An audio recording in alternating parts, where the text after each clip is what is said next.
Appendicitis is inflammation of the appendix. That is a large pouch-shaped organ connected to the large intestine and a part of your gastrointestinal tract. The purpose of the appendix is unknown. Some believe it contains tissue that helps your immune system process infections in your body. But either way, if it ruptures, then it can become a big problem. The first thing that usually happens is onset of pain around the center of the belly, which is around the navel. And this pain usually then migrates toward the right side, especially the lower right side of the abdomen.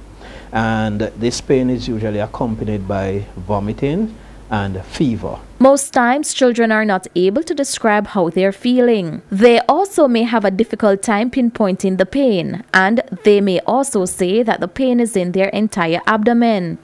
This can make it difficult to determine that appendicitis is the cause. Parents can easily mistake appendicitis for a stomach bug or urinary tract infection, UTI.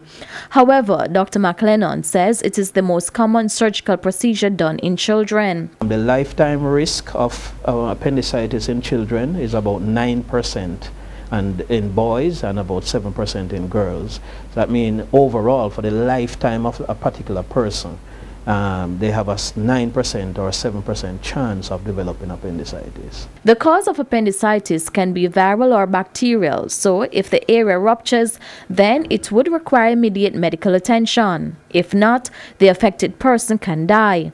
The risk of death is also highest in infants and toddlers.